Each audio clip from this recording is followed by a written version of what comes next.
Good afternoon, everyone. I guess we'll go ahead and get started.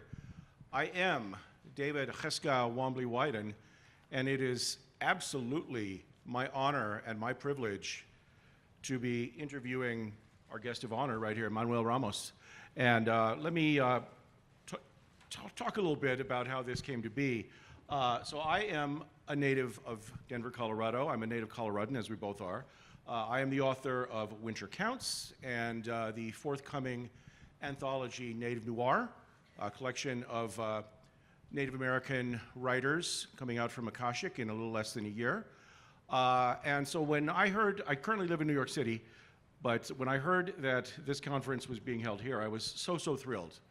I grew up in Denver. I grew up in the Swansea, Elyria neighborhood by the dog food factory. Denverites know what I'm talking about. And then later Aurora.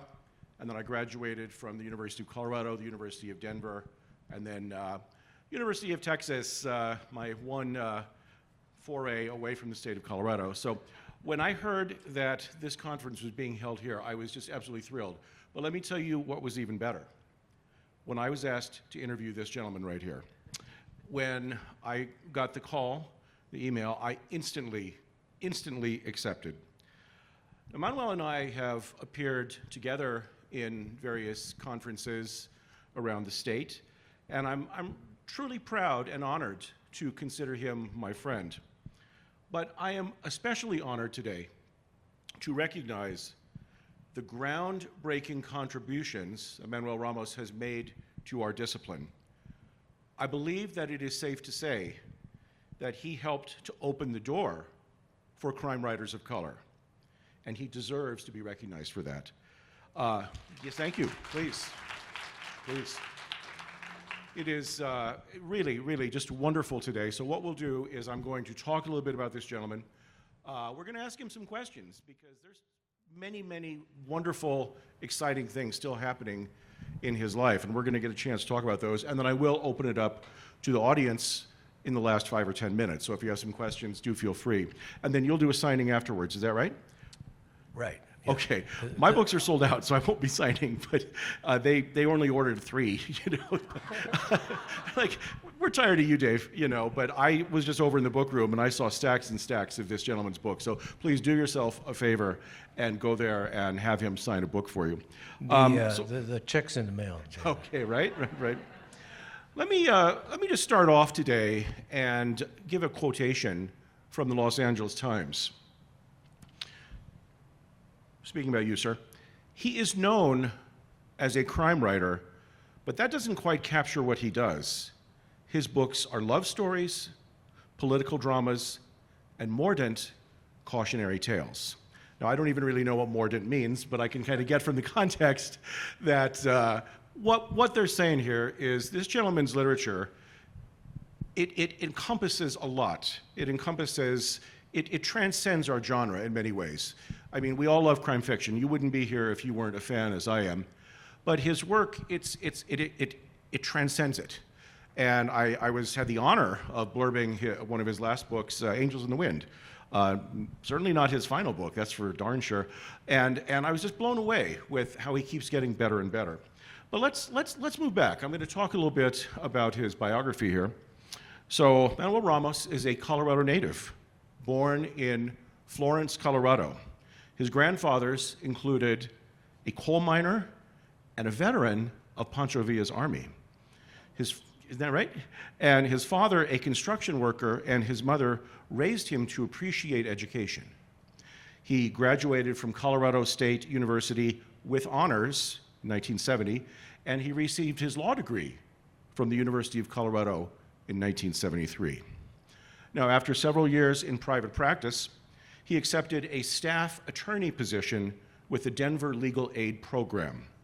And the bulk of his legal career consisted, indeed, of providing legal assistance to those in need. He was the director of advocacy for Colorado Legal Services, that is the statewide legal aid program.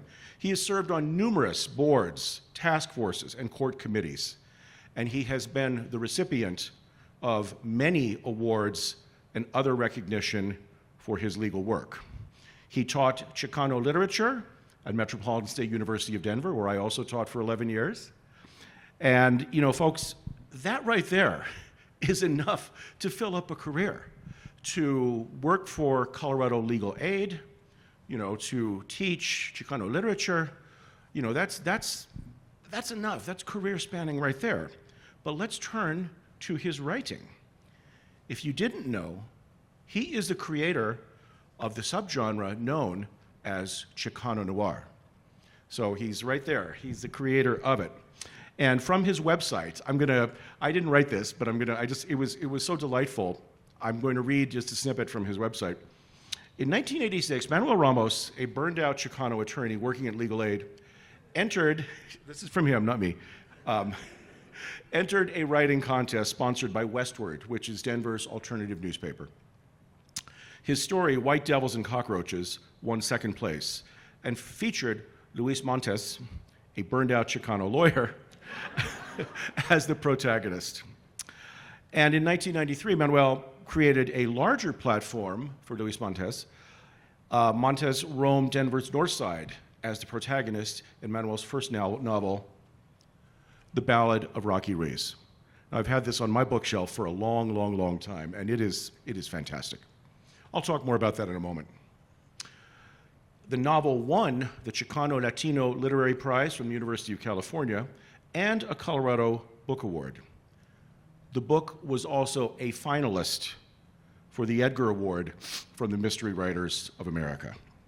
And from there, of course, there was no turning back. He's written 11 novels and counting, including Blues for the Buffalo, The Ballad of Gato Guerrero, The Last Client of Luis Montes, Mooney's Road to Hell, Brown on Brown, and Angels in the Wind, and more that we don't have time to get into.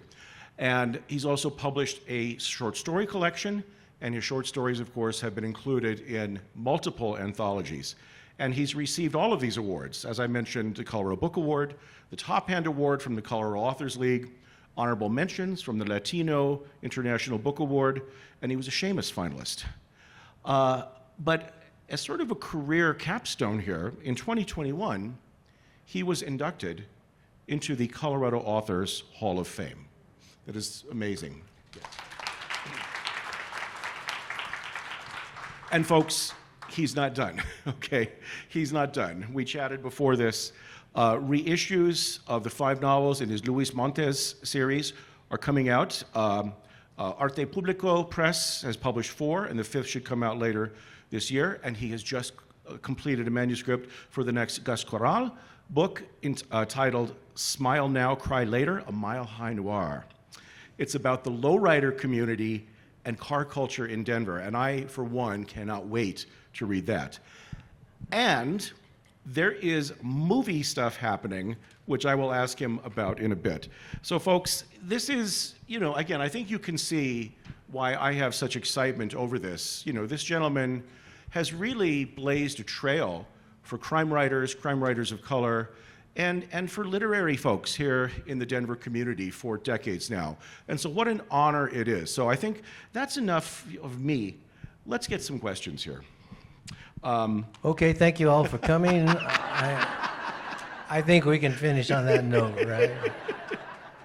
And I tell you, right, he's hilarious as well. I mean, we've had such a wonderful time at various conferences. We've talked in Boulder a couple of times at the JLF Festival. But you can't get away that easily, sir.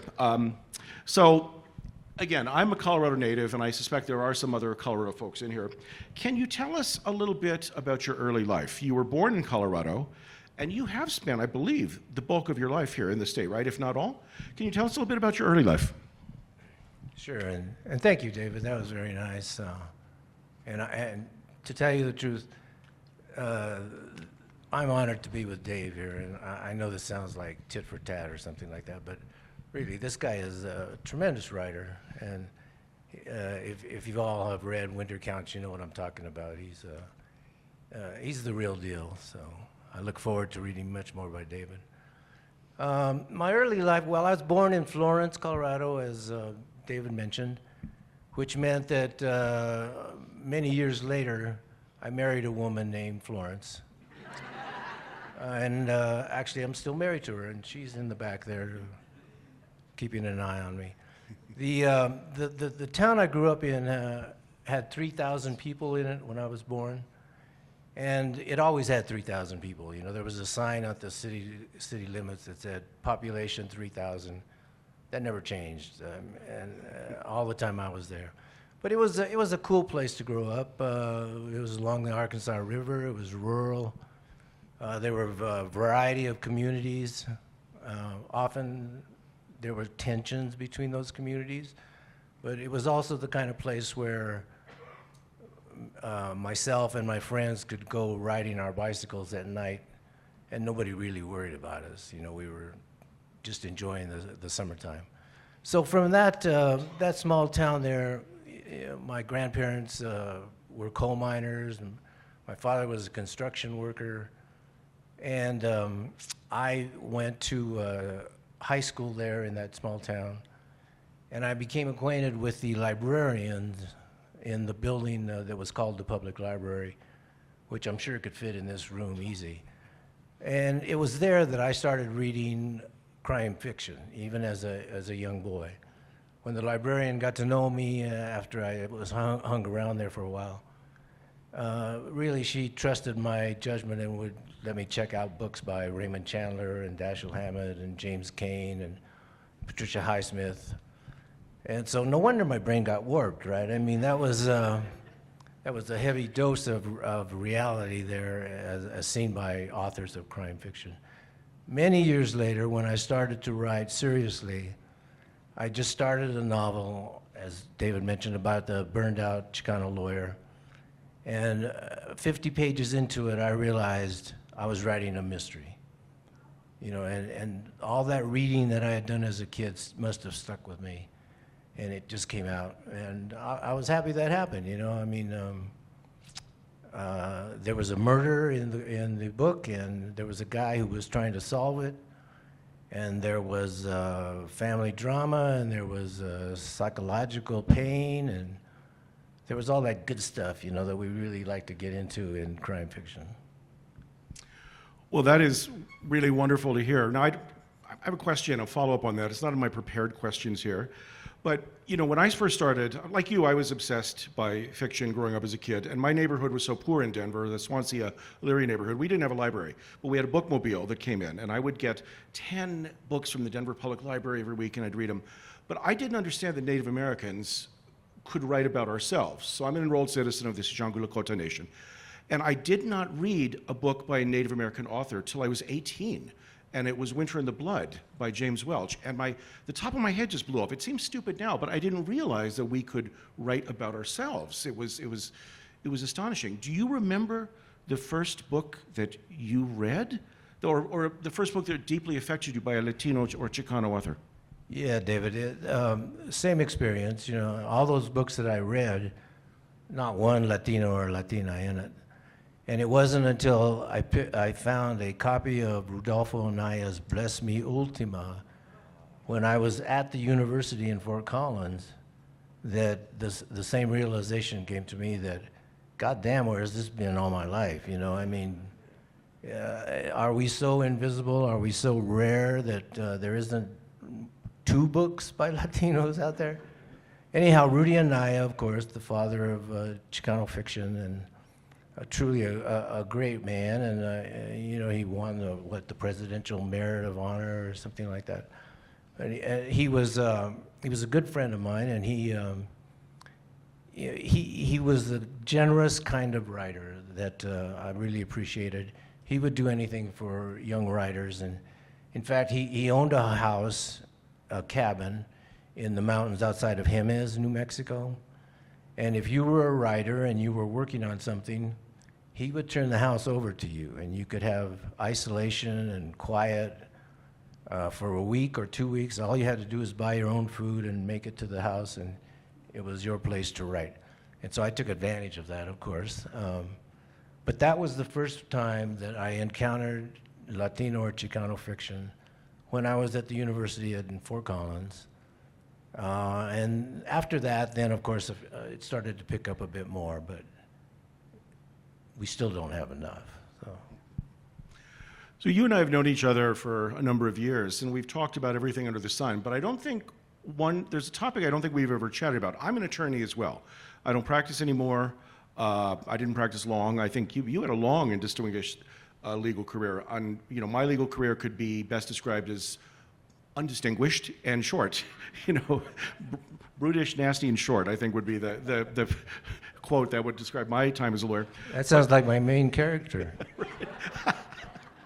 But, so if you grew up, and I don't think we've ever talked about this in the years we've known each other. So I grew up, again, in a financially challenged household, and when you grow up poor, you want a job that pays well. And so I'm like, well, law school, right? I'm not good at math, so law school, Is that what motivated you? I mean, how did you turn to law? I don't think I've ever asked you that.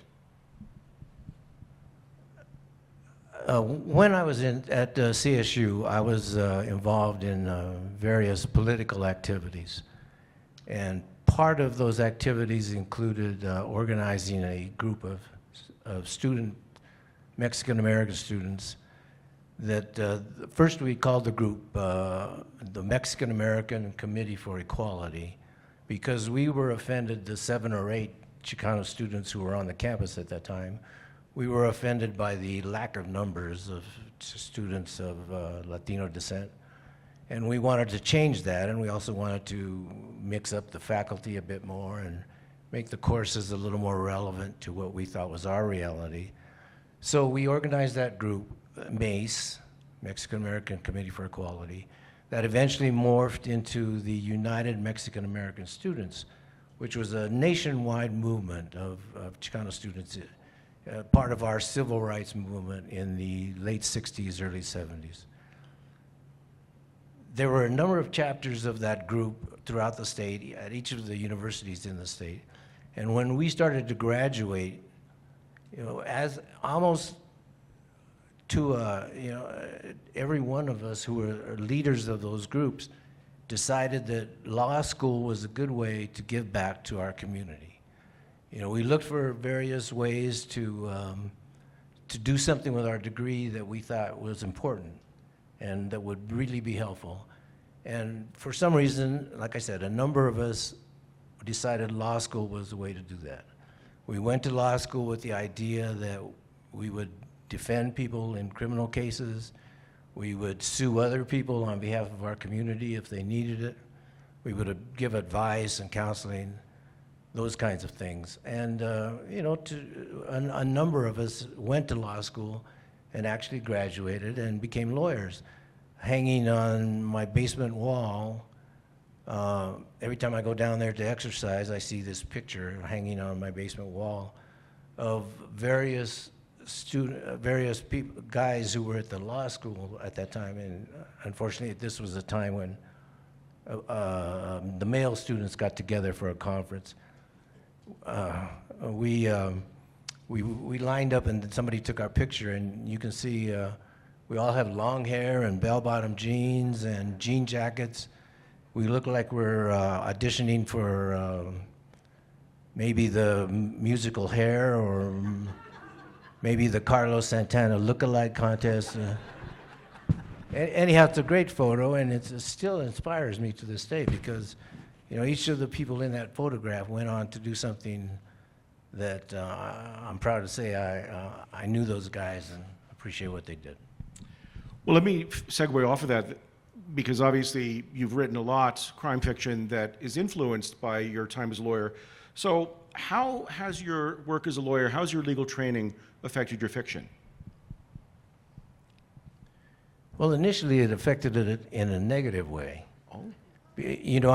When I was writing, creative writing stuff in high school, greatly encouraged by one of my teachers, went to CSU, wrote some more fiction and prose and poetry. Then I went to law school, boom, all that stopped, because I was focusing on trying to get out of law school was half of my insanity preserved.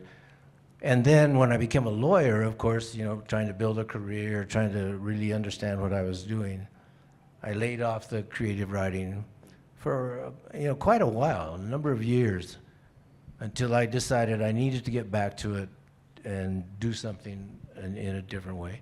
And then I knew that what I had been doing in terms of law work was really going to help develop the stories. You know, of course, the clients are colorful, the judges are colorful, other attorneys. Some of the cases had unique fact situations.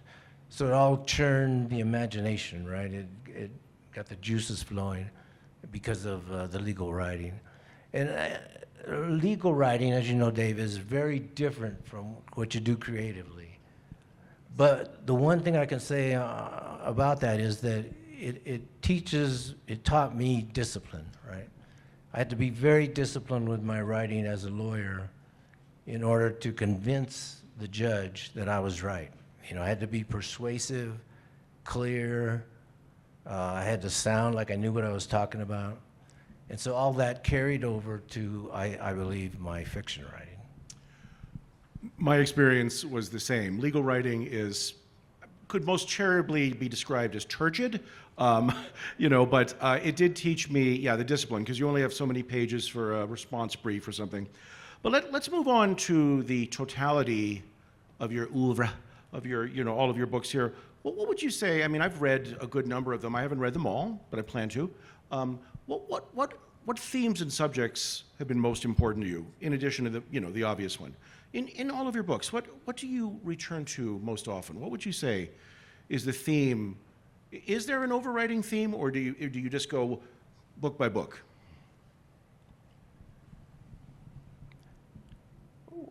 I believe that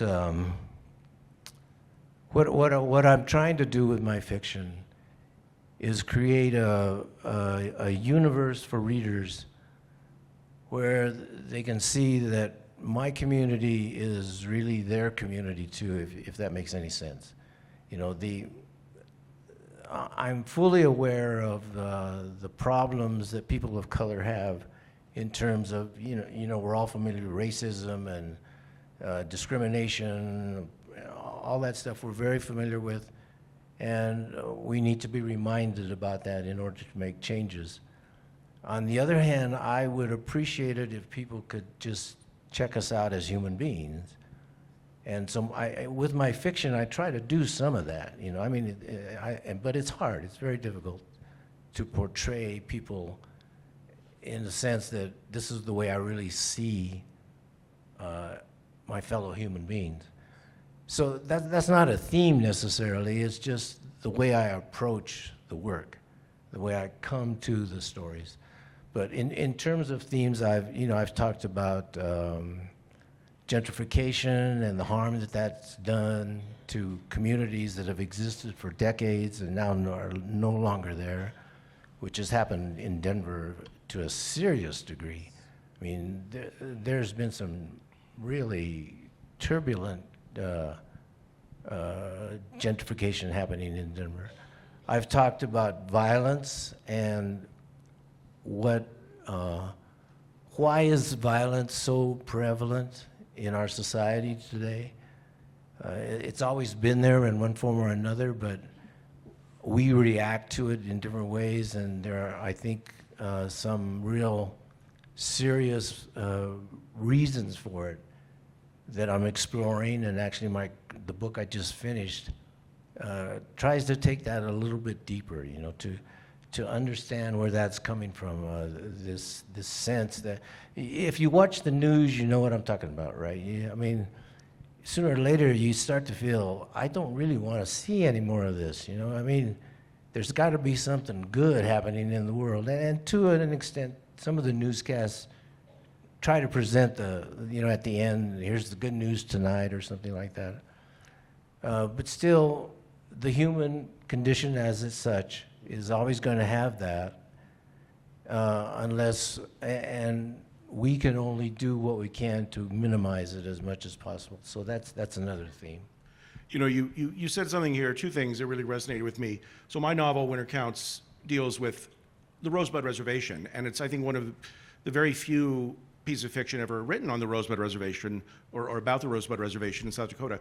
And I had the same aim. I wanted, readers that I knew, most of which had never been to the Rosebud Reservation, but likely would never go, to understand the universality of the condition, of what it is to be of color, what it is to be Native. Yes, we have particular challenges as Native Americans, our poverty, our terrible health care and all that, but we have the same joys, hopes, dramas, and dreams. And I think your work has really elevated that. But the second thing you said was, again, I don't know how many Coloradans are here, but this wonderful conference is right here in Denver. And you and I have seen a lot of changes in the city of Denver. For example, we talked about this right before the panel started here, and you still call it the North Side. So if you don't know, in Denver, there's been this movement, I see some heads nodding, to come up with fancy new hip names for our neighborhoods. We can't just call it the North Side anymore. Now it's called the Highlands, right? And so, you know, I've seen a lot of these changes in the city of Denver, my beloved hometown, where every day it seems like some landmark, a restaurant, a bar is closing down, you know, something. Can you talk a little bit? I mean, what are your thoughts about the changing of Denver? You know, can you talk about because I know a lot of your books are set in Denver. Can you talk about that a little bit?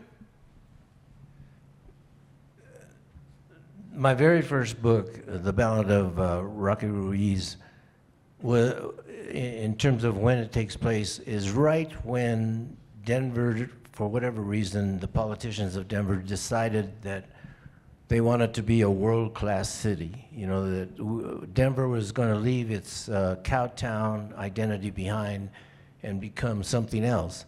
And so we got a new baseball stadium, we got a light rail, we got a something else, I forget what it was. Something major, I'm sure, and important. Football stadium, football stadium. You know, all that stuff was happening about the same time as we moved into what everybody thought would be a great city. And a lot of that stuff is of course, good and enjoyable. But it was the beginning of a trend to remove Denver's identity as such and become something more modern, I guess, in quotation marks. But the harmful part of it was when the developers took control of the change and decided that they could make more money as you know, giant apartment houses were being built, or stripping down the inner city and creating art galleries or places, fancy restaurants. And I got nothing against a fancy restaurant. You know, I enjoy a good meal as well. But when it comes at the cost of neighborhoods and communities and the disruption of people's lives, well, then I think I got to say something about that, you know. I'll jump in just as an example of that for people who aren't from here. We're about a mile away from what's called the Auraria campus. The Auraria campus was a thriving Latino neighborhood for generations. But then in the mid-60s, they decided to tear it down. So they kicked all those people out and created a college campus upon which we both taught. I was a tenured professor at Metropolitan State University, and three schools share the campus. University of Colorado Denver, Metropolitan State University of Denver, and Community College of Denver, that's right. But only in the last couple of years has there been an acknowledgement of the harm that was done to the families that were forced to leave and their houses torn down. There's one block left, exactly one, out of a mile square that has the original houses. But I'm proud to say I was on the committee that helped to make this happen. There is now it's small bones, but small potatoes here, but there is a scholarship program for any family member who is affected from the Auraria transition. They can get a scholarship to attend any one of those schools. So that's just an example of what's been happening with Denver and where I think his fiction really, really captures that. Well, let's move on to some other stuff. So, you know, and you've been at this a lot longer than I have, and you've been blazing the trail for us crime writers of color. You're making me feel old. I mean, I'm only 77 years old. I just published my first crime book five years ago, so you've been thankfully blazing the trail for us.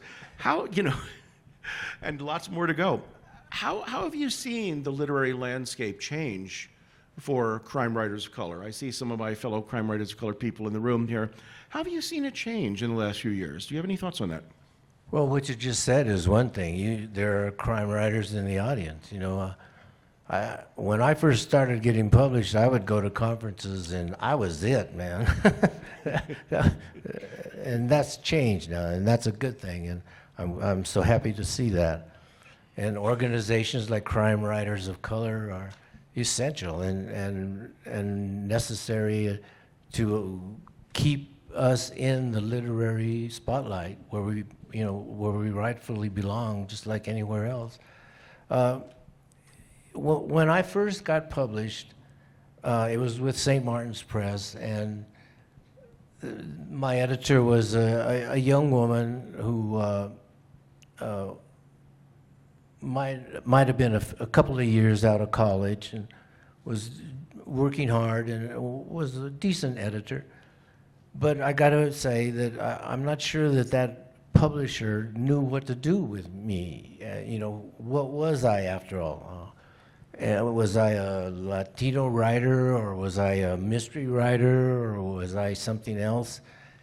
And again, frankly, I didn't know what to do with me. I knew I wrote a book and I wanted to get it published, and so I sent it to this publisher, and they decided to publish it, and then what? So that's changed for sure. And actually, people rarely go through that process anymore, I guess, today when you get published. So we need more editors of color. We need more agents of color. All of that is still things that need to be dealt with in a positive way. The other thing that I've noticed about that has changed is that I think more and more readers are becoming more receptive to the idea that it's okay to read outside of their own particular community. You will be rewarded when you take that experience that other cultures, other communities are providing through their fiction writers, and it'll be to your benefit. And I don't mean to lecture anybody. I'm sure you know what's good for you, but... Well, you had such astonishing success right out of the gate. It was Rocky Ruiz that was nominated for the Edgar Award, correct? Ballad of Rocky Ruiz, that was the one, yes? Right. So that was your debut novel, yes? Yeah. So debut novel is nominated for the Edgar Award. Now, I went to the Edgar Award site last night, and I think Walter Mosley was nominated a few years before. But I mean, I can't quite identify this, but you were certainly among the first writers of color to be nominated for the Edgar Award, and I'm happy to follow in your footsteps. I'm the first Native American to be nominated for the Edgar Award, with the possible exception of Martin Cruz Smith. That's another story that I'll talk about later. What was it like? Did you go to the Edgar Award ceremony? What was that like? Was it overwhelming? Can you tell us about that? Yeah, I said to myself, wow, that was easy, huh? No, seriously. I rented a tux. My wife and I enjoyed the hotel. We had a great dinner. I met all kinds of writers. We went and did some readings at bookstores in New York City. And it was a good experience and a positive experience. But, of course, I didn't win the Edgar. So I thought, well, next time. I'm still waiting, but... Well, we're all hoping. Are there any Latine writers that you want to recommend right now? Or for that matter, any writers of color or any writers in general? Who are you reading right now? Is there somebody that you want to give a shout out to? I don't mean to put you on the spot. I'm just thought, is there, who would you say has picked up the torch? Oh, geez, there are all kinds of writers, David, and I really don't like to name writers. Sure. I mean, because I'll always forget somebody, right? Right. And I don't mean to. I just forget things, so it's not easy to do. But in terms of crime fiction writers that inspired me when I was first coming out, Lucha Corpi from the Bay Area of San Francisco, who wrote Eulogy for a Brown Angel. It's a classic crime novel with a female protagonist, and it's a great theme. Eulogy for a Brown Angel. Her name again is Lucha Corpi. Rolando Hinojosa Smith from Texas was writing police procedurals in the late 80s and early 90s. And he created an entire history of a small town along the Texas border that went on for decades. And he put dozens of characters in his books, and it had a history for each one. If you talk to him, he would tell you that history. Rudolfo Anaya, I mentioned before, he eventually wrote 4 detective novels. I would recommend any of those books. Max Martinez, another Texas writer, was hardcore, noir, hard-boiled, even redneck noir for Max. Max only published 2 novels before he died, but I would recommend those to anybody. You know, one of the great things about Left Coast Crime, which is absolutely one of my favorite conferences, is we have such a wonderful blend of just fans that just love the genre so much that are willing to come and be with us and ask questions. And we're so deeply honored that readers, you come and join us. But we also have, I'm looking around the room and I see so many of my writer friends here. What advice do you have for emerging crime writers, or for that matter, any, we would all love to hear any sort of tips or thoughts that you have, because we're all struggling here to get the next book down. Trust me, my editor will assure you, yes, Dave, you're struggling a lot. It's been 5 years, so get it done. What advice do you have for emerging writers or mid-career writers? If you're writing a short story, show up late and leave early. That's all I got to say about short stories. The one piece of advice that I generally give, if anybody asks, is that if you want to be a good writer, you have to be a great reader. You have to know what's out there. You have to know what people are doing, what people are reading. And I would add a little note to that, is that don't limit yourself. If you're writing crime fiction, read all kinds of stuff, not just crime fiction. If you want to be serious about writing, that would be my suggestion. I would also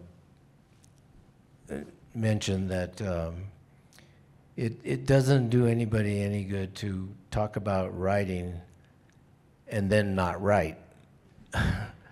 So if you want to write, just do it. Maybe watch a Nike commercial or something. But so many people I know have talked to me about writing, and in fact, they have it in their heads, 10 volumes or something about the whole storyline and hundreds of characters, which is wonderful. That's terrific, But then you got to do it. Well, I do want to leave some time for questions to the audience, but I've got a few more. So you have how many books published now? 12, 13? I guess it depends how we count the short stories, right? Am I in the ballpark? Yeah, right. Of those books, did any of them just like flow really easily and just come out of you? Did any of them, give you a little more grief? Like I got resistance. Which of those would you say? You really, really had an easy time writing, and which ones were maybe a little bit more difficult? The book that ended up being closest to what I thought it was going to be when I started is Blues for the Buffalo. And that one, once I got into the story, we clicked along pretty good, and when I arrived at the end of the book, it was exactly where I wanted to be. So Blues for the Buffalo is one of those. Writing for me is hard work. I don't know what you all think of that, but I'm not complaining because nobody's forcing me to do this, right? I mean, I want to be a writer, but I know that I have to work at it, and so some books have given me problems in terms of taking it forward. Moving the plot forward to the next chapter. In my head, I have an idea for a chapter. I write it. I get to where I want to be, and then I realize, well, but that's not the end. You got to keep going. So that's tricky. And there have been a couple of books like that have bothered me.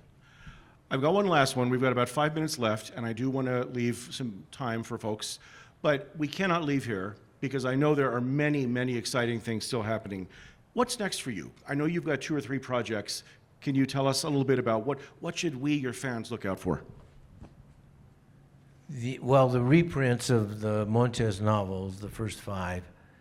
Arte Público Press is my publisher, and they've done a great job with these books. They've brand new covers and new issues, and we've had parties for all of the ones that we've reissued.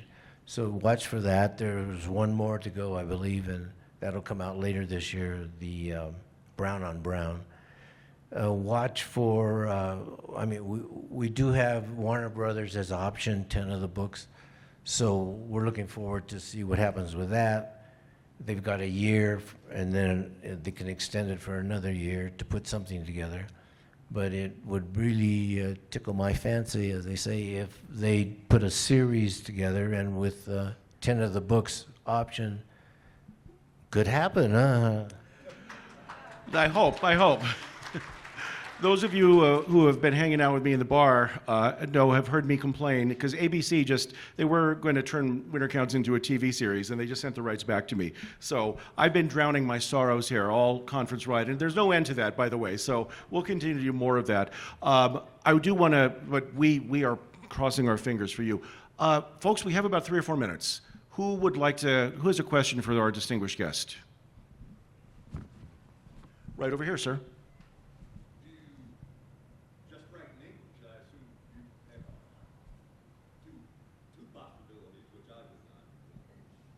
I think the question was if I just write in English, or?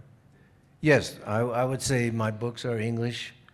There are Spanish phrases, there's some dialogue in Spanish, of course, reflecting the character.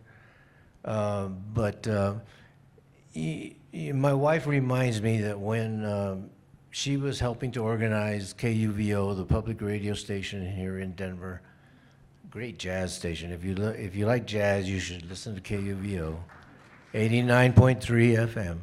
But when she was helping to organize that, they thought they were going to put out a Spanish-only public radio station. Is that right, Flo? But then they did some research and realized that more than 80% of the Latino community in this area spoke English first, which is a testimony to how long we have been here, first. And secondly, the lessons that our parents taught us stuck with us, especially the ones like my mother used to say, you have to speak English if you want to succeed in this community, which of course was true then. It's not so true now. But anyway, I write in English. Probably time for one more. Anybody else like to? Yes. If you look back to your career, the beginning of your career, what would you, if you could, go back in time and make that wish, what would you have liked to have changed? What was that hard thing, being a Chicano writer, being a person of color, against a white establishment in publishing? What thing would you have liked to have said, oh, I wish that would have been a little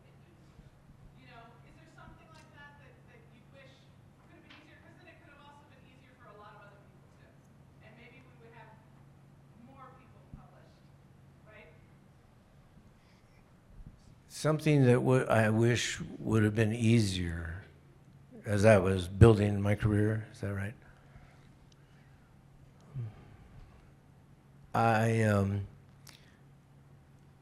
Well, I do wish that when I had first been published, that there were people who could have talked to me about what they had done in terms of either marketing or selling or even creating the book. And of course there were people like that, but not necessarily people of color that I could really relate to in terms of one-on-one. And you know, it's not that I don't trust other people, but there is a bond in the community, a tie, a connection that I wish had been there that I could have relied on. You know, a friendly face, maybe, in the background. I am told that we are about out of time, yes? So what a privilege and honor it has been to hear about this gentleman's life, his work, his fiction, and hear his thoughts on Denver and the world. Folks, will you join me in thanking Manuel Ramos?